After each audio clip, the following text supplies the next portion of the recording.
Nosotros nos examinamos el miércoles 21. Vamos a ver qué más. En los horarios de clase, es requisito indispensable presentar un documento de identificación. ¿Qué decía, compañero? ¿Hablaba alguien ahí, no? Parece se le encendió el micrófono. Bueno, si no hay ninguna duda al respecto, pues vamos a iniciar. Yo no creo que ahora los exámenes vayan a ser de selección múltiple, solo de subrayar y no. Hoy los exámenes van a ser presenciales. Cada examen, pues, cada examen trae sus diferencias, así que además, pues, vienen preguntas directas.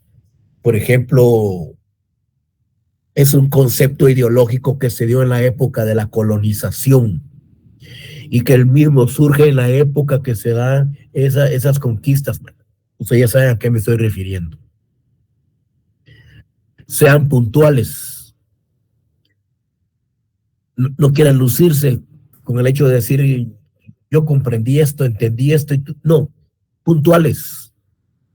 Tal cosa es tal cosa, tal cosa, tal cosa. Porque al no ser puntuales se pueden desviar con la pregunta que uno está pidiendo. ¿Qué es tal cosa? Es la interculturalidad. ¿Qué es tal cosa? Es el derecho sustantivo. ¿Qué es tal cosa? Es el derecho de los pueblos indígenas. Puntuales. Nada de... No se extiendan, sean puntuales. Bueno, vamos a iniciar la clase el día de hoy con lo que es el despojo. Hay varios temas al respecto, como la evolución histórica durante la conquista y los principios rectores de la política agraria, que hasta ahí vamos a llegar. Miren, cuando hablamos del despojo, es lógico que nosotros entendemos que es quitarle algo a alguien. Es despojarlo principalmente si este es el propietario y tiene sus documentos, sus titulaciones de propiedad. Es despojarlo de sus bienes. Pero cuando hablamos del despojo de la época de la conquista, esta se dio en los despojos principalmente en las tierras de las personas que poseían las mismas. Pero esos despojos jóvenes se dio a través de ciertos movimientos de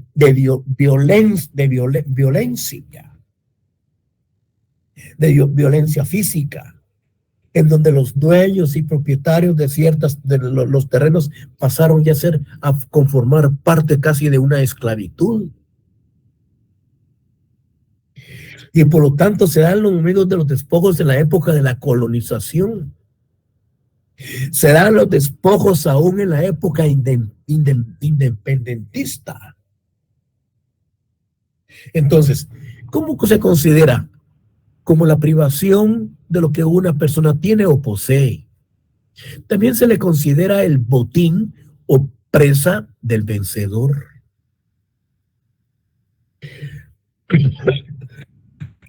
Perdón.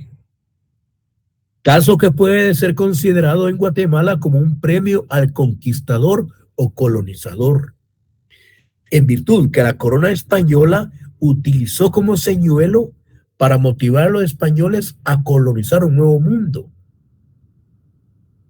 Las riquezas podrían obtenerse al participar en dicha colonización. En otras palabras, aquí se habla de un señuelo. Hablemos eran unos estímulos que la corona española le otorgaba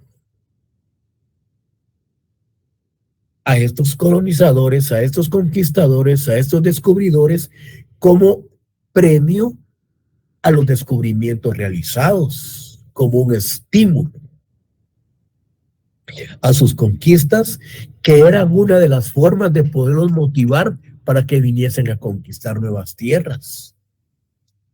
Porque la corona española no tenía las posibilidades económicas de poder sufragar gastos de esa naturaleza, al extremo que tenían que mandar hasta presos, personas que estaban detenidas para las expediciones, por ejemplo, en el caso de Cristóbal Colón.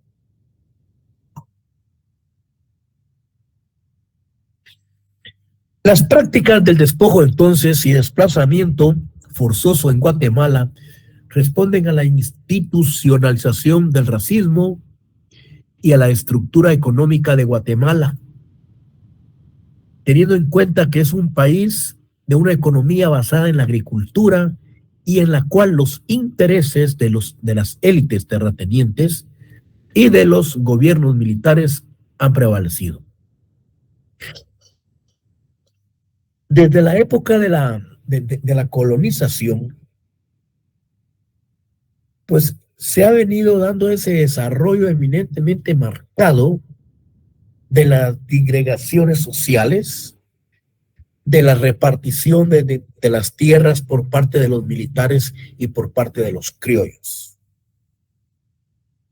Y eso ha sido el problema cuando miremos los principios los principios rectores de la política agraria, que cómo fue que se distribuyó la tierra y dejando a los pobres indígenas, a los pobres campesinos sin tierra en virtud de que estos fueron despojados de las mismas. Aún en la época actual se han dado ciertos tipos de despojos. El término de despojo agrupa las prácticas de apropiaciones ilegales de tierras arrebatadas a sus dueños u ocupantes legítimos por la violencia física, institucional y ambiental presente en la transformación radical del país y su composición botánica que forman el entramado que la produce. Aquí hay algo muy importante. Cuando hablamos de la institución ambiental y de la transformación radical del paisaje y aspectos que la traduce. Miren, acá esta violencia física, institucional y ambiental presente en la transformación radical del paisaje y la composición botánica forman el entramado que produce. Aquí hay algo muy importante. Principalmente cuando, por ejemplo, el Ministerio de Minas y Energías e Hidrocarburos, otorga licencias para las explotaciones mineras. Acá se está dando un fenómeno actualmente que la mayor parte de todas las licencias de las explotaciones mineras que hay en el medio ambiente en Guatemala son licencias falsas. Es lo que se ha detectado en estos últimos días de parte del gobierno, que con licencias eminentemente falsificadas han estado trabajando todas estas empresas extranjeras en el país. ¿Quién otorgó las licencias? Pues eso ya es misión del Ministerio Público. El despojo a los pueblos indígenas de los territorios indígenas forma parte de un modelo económico nacional orientado a la explotación, lo que yo les mencionaba, de los recursos naturales que resguardan, lo ha estimulado el arribo de inversiones extranjeras en el campo energético, petrolero y minero principalmente. Todas esas explotaciones, señores, realmente se han detectado últimamente que es a través de licencias falsas que han venido ellos trabajando en el interior de la República. El despojo de la tierra en Guatemala ha sido una dinámica paralela al desarrollo de este país, la cual ha afectado en mayor medida a la comunidad maya, quien conforma la mitad de sus habitantes. No hay que entender que la mitad de los indígenas en Guatemala, pues, es un 50%, aunque se ha considerado que se llega a un 60% que es más indígenas en Guatemala que una comunidad ladina o criolla. Bueno, la conquista de las sociedades autóctonas tuvo como consecuencia inmediata la imposición de la encomienda y del repartimiento. Estas dos instituciones, la encomienda y el repartimiento, esto ustedes ya lo vieron cuando vieron Sociología del Desarrollo, Sociología de Guatemala. Cuando se hablaba de la encomienda era porque ya venían explícitas ciertas normas de carácter, digamos, jurídicas, de acuerdo a la ley de Indias, que se hablaba de la encomienda y que se hablaba también del repartimiento. Cuando se hablaba de la encomienda, se refería específicamente a esa enseñanza que traían consigo los españoles a todos los indígenas, ese endoctrinamiento, el catolicismo, sus culturas, etcétera. Y como consecuencia, cuando hablamos del repartimiento, también institución de carácter colonial, era cuando se daba el repartimiento de los indígenas, que se los daban a los encomendaderos. Pero la filosofía de las leyes de Indias era también de dotar de tierras a los campesinos para que estos pudiesen tributar y no convertirlos en mozos o en esclavos, que era lo que hacían los españoles en Guatemala. La conquista de las sociedades autóctonas tuvo como consecuencia inmediata la imposición de la encomienda, institución que se dicta en la Nueva España con el fin de capacitar en algún oficio, catequizar e instruir en el idioma español, lo cual fue distorsionada y sirvió para sustraer las tierras de los indígenas, que era una esclavitud encubierta. Quiere decir que la encomienda los españoles la utilizaron para convertir en esclavos a los pobres indígenas y tenerlos a su disposición. La esclavitud indígena y el colapso de la población nativa, resultado tanto de la explotación desmedida a que ésta se vio sometida por parte de los dominadores. Bueno, y el examen se puede anotarles. Hacemos referencia a una de las instituciones que se dio en la época colonial, institución que provenían sus órdenes de la corona española a través de la ley de Indias, en donde se trataba de enseñarles un oficio, enseñarles una religión a todos los indígenas, pero no era para utilizarla en esclavitud, al contrario. Entonces, sencillamente ustedes saben que nos estamos refiriendo a la encomienda, a la institución de la encomienda. Entonces, ¿cuál es la evolución histórica del despojo? Como institución producto de la colonización, tuvo un largo recorrido, iniciando con el despojo violento de la tierra, de la riqueza por parte de la corona española, quien era la única con facultad.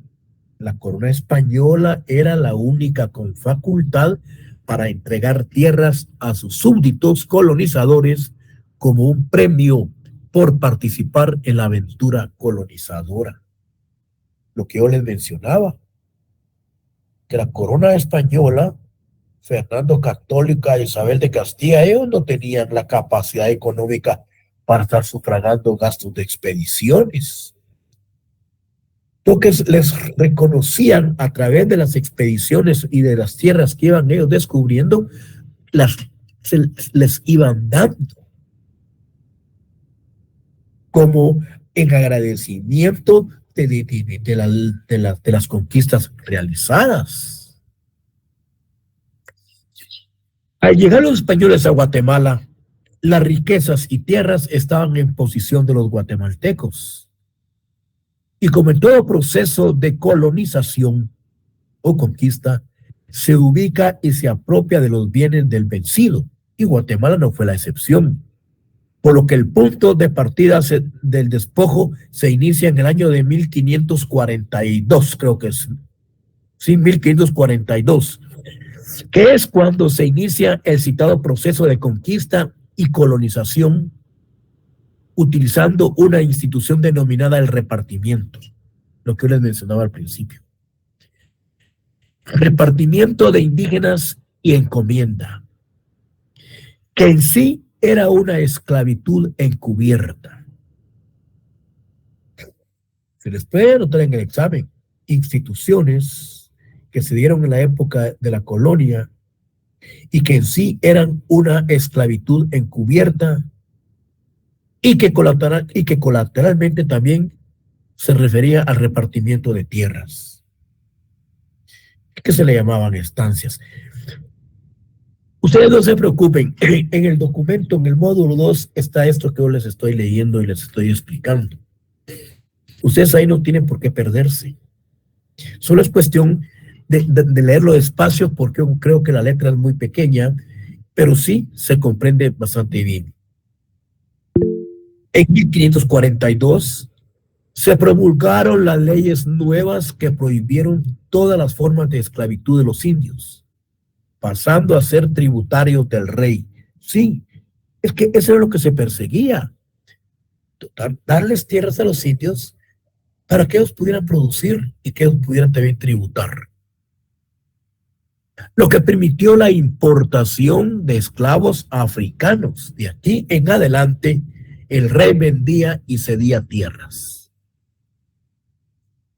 Esas tierras que el rey vendía y que esas tierras que el rey cedía, las que cedía eran tierras y vendía eran tierras realengas. Las tierras realengas eran aquellas que no tenían titulación, no tenían títulos, es decir, ahí lo vamos a ver adelante, es decir, aquellas tierras que no tenían propiedad y que estaban usurpadas. Entonces el rey podía cederlas y podía venderlas y tenían como nombre las tierras realengas. Es decir, de aquí en adelante el rey vendía y cedía tierra a los particulares, iniciándose las relaciones feudales de producción. Cuando nosotros, perdón, es que estoy malo.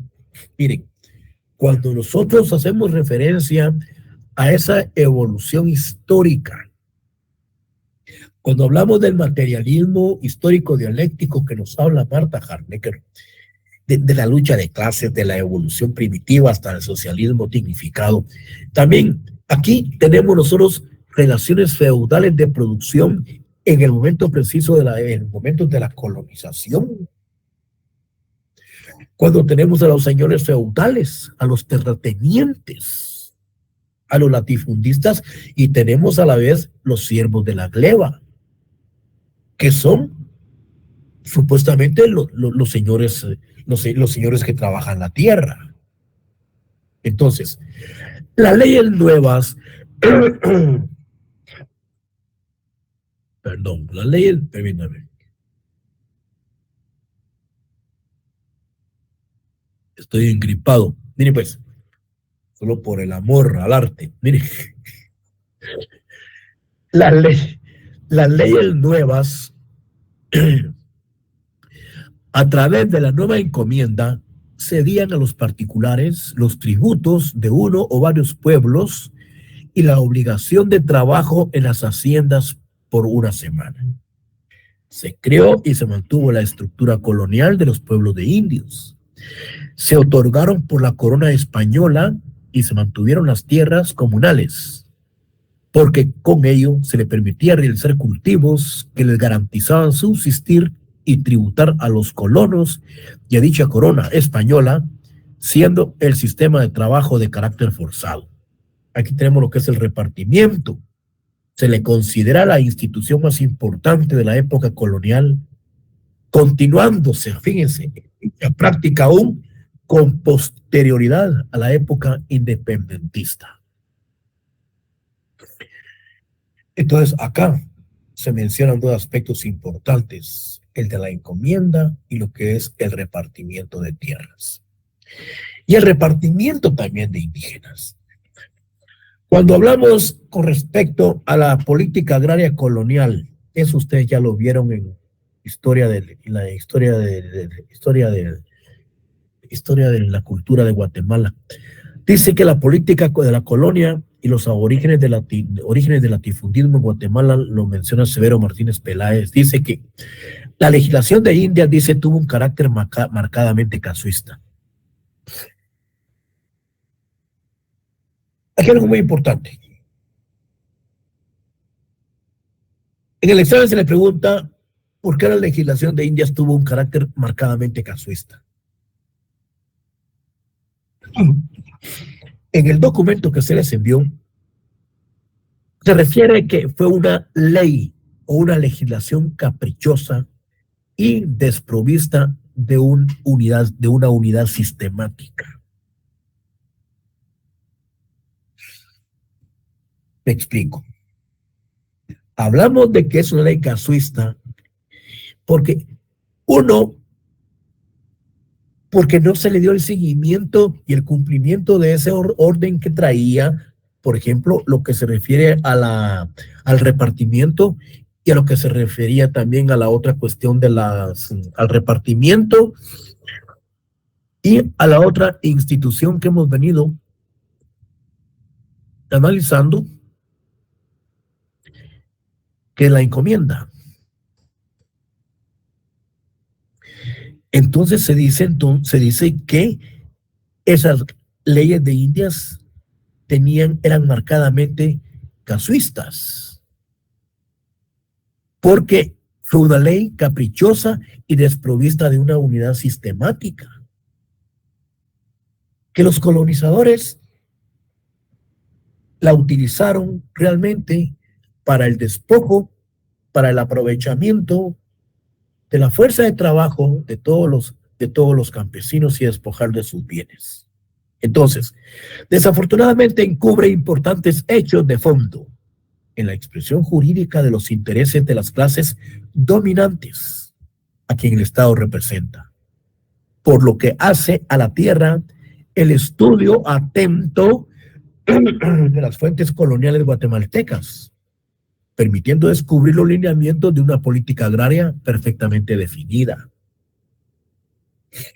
La ley de Indias se consideraba entonces que era casuista. ¿Por qué?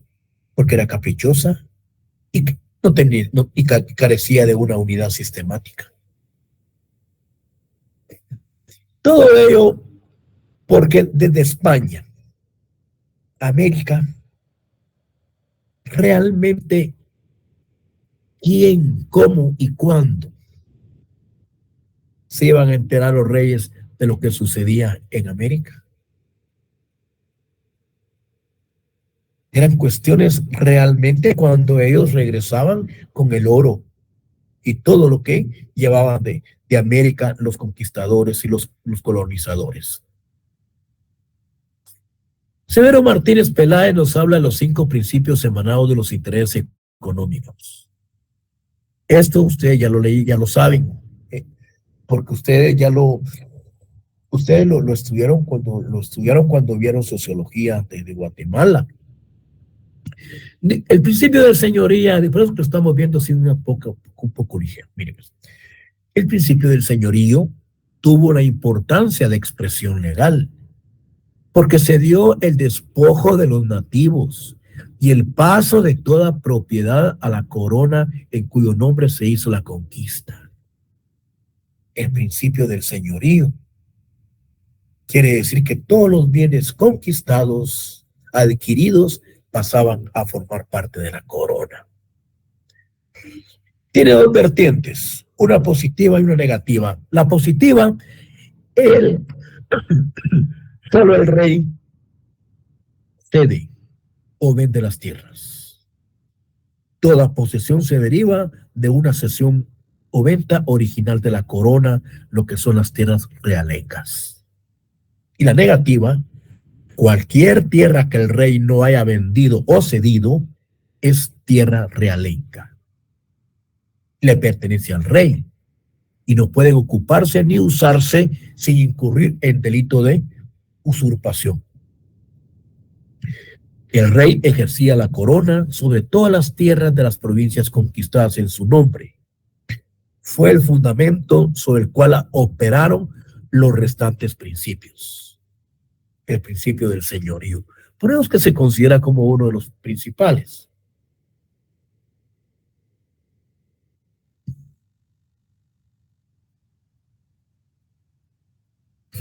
El porqué del principio de la tierra como aliciente. Lo que mencionábamos en un principio, que la corona española realmente no tenía los medios suficientes para sufragar gastos de expediciones. Y como tanto, como aliciente, como algo motivador, los reyes les otorgaban y les cedían tierras a los colonizadores como aliciente de las conquistas que ellos andaban realizando.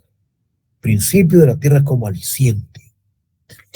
Fue el punto de arranque del latifundismo en Guatemala. Cuando hablamos de latifundismo nos estamos refiriendo a las grandes extensiones de tierra en pocas manos. En las 6, 7, 12 familias guatemaltecas que tienen la mayor parte de las tierras. Y cuando hablamos del minifundio, contrario censo, son pocas extensiones de tierra que están en un gran montón de manos. Entonces, el principio como aliciente fue el punto de arranque del latifundismo en Guatemala. Fue la realidad de la conquista y de la colonización. La corona española no tenía cómo sufragar las expediciones, por lo que ofrecieron a los conquistadores una serie de ventajas económicas como aliciente de las provincias conquistadas. Luego tenemos el principio de la tierra como fuente de ingresos para las cajas reales. Este principio de la tierra como fuente de ingreso era cuando se le dotaba tierras también a los campesinos para que ellos pudiesen realizar ciertos pagos a la corona. Este principio fue generador también de latifundio para las cajas reales monárquicas. Se realizó bajo el procedimiento de composición de tierras. ¿En qué consistía la composición de tierras? La monarquía solicitó a los propietarios de tierras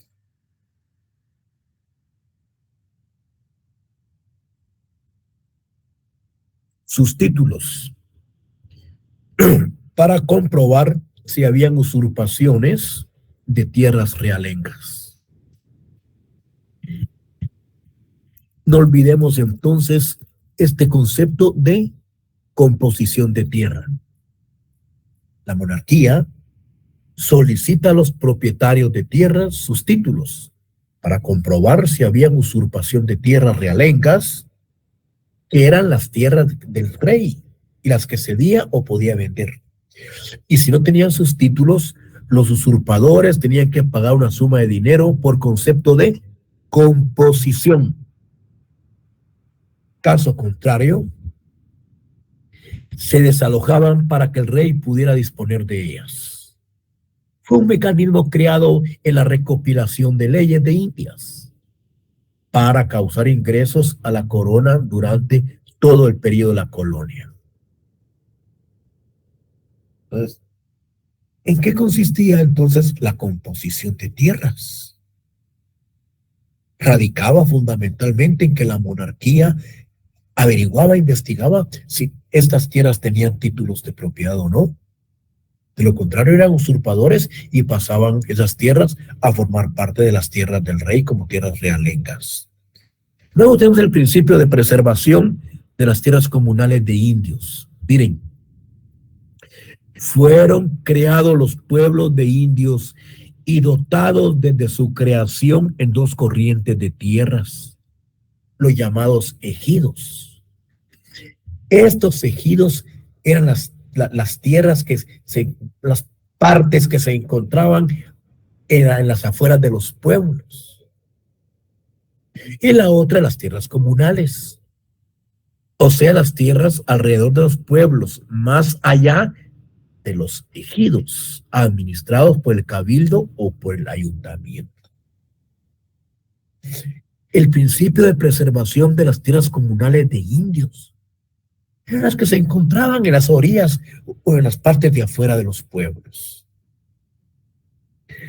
Estas tierras comunales en la época colonial eran tierras que se extendían normalmente en los alrededores del pueblo. Es decir, más allá de los terrenos comunales que se encontraban en las afueras de la población y que se destinan a servicios comunes.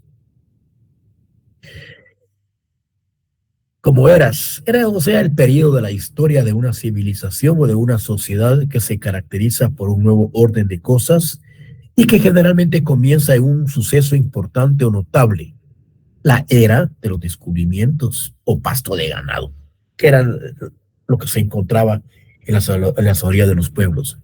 Y estos eran administrados por los cabildos.